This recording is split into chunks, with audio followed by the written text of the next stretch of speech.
Well, you know about that, don't you? But I think we're getting a little ahead of ourselves. So let's go back to the beginning.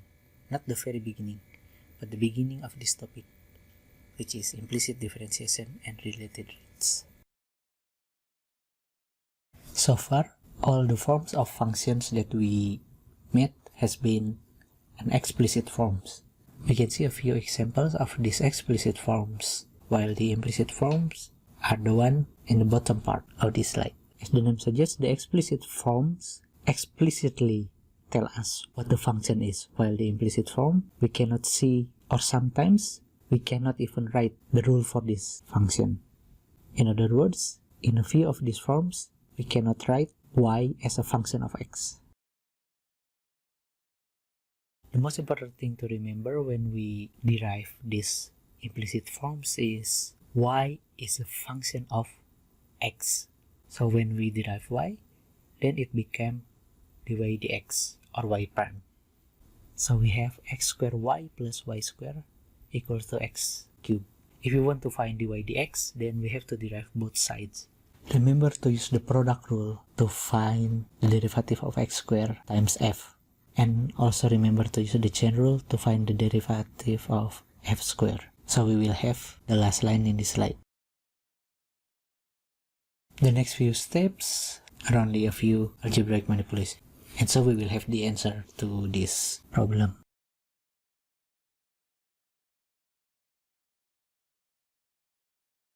And here's the general rule to find the derivative of implicit functions. Please also try to find the derivative of the function in the last line of this slide.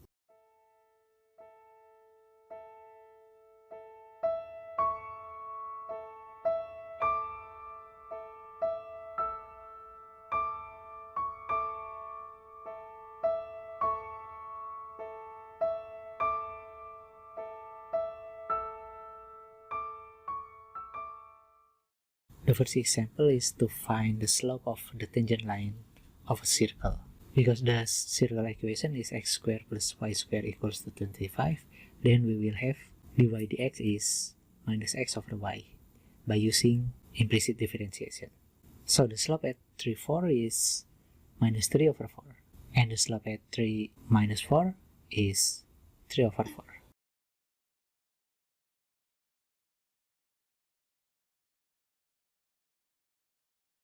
The next example is an application. So let's say we have Q is the output of a certain factory.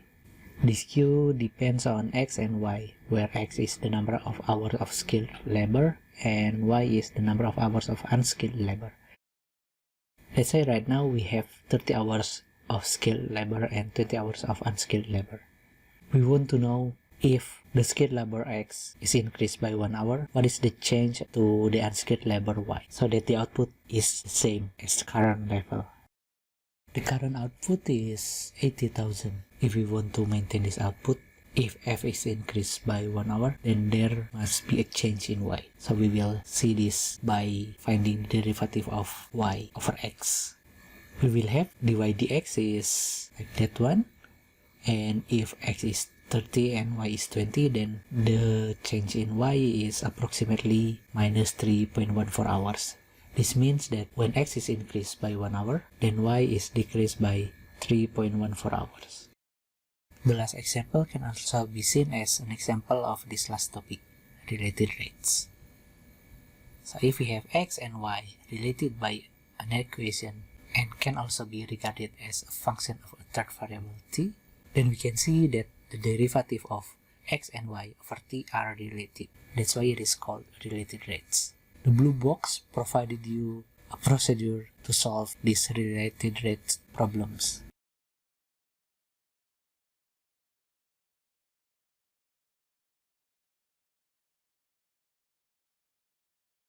And here's the last example. We have a manager of a company that says that when Q 100 units of a particular commodity are produced, the cost of the production is C $1,000. And the relation between C and Q is C square minus 3Q cube equals to 4275. When 1500 units are being produced, the level of production is increasing at the rate of 20 units per week. We want to know the total cost at this time and at what rate is it changing. In mathematical form, this problem can be translated as we want to find dc dt when q is 15 and dq dt is 0.2. Using implicit differentiation, we have 2c dc dt minus 3 times 3q squared dq dt is 0. Then we have dc dt is something like that. So when q is 15, then c is 120. And so by substituting q 15, c 120, and dq dt 0.2 into the formula for dc dt, we obtain the rate of cost is $1.6875 per week. And so we come to an end of this chapter. See you maybe never. Thank you.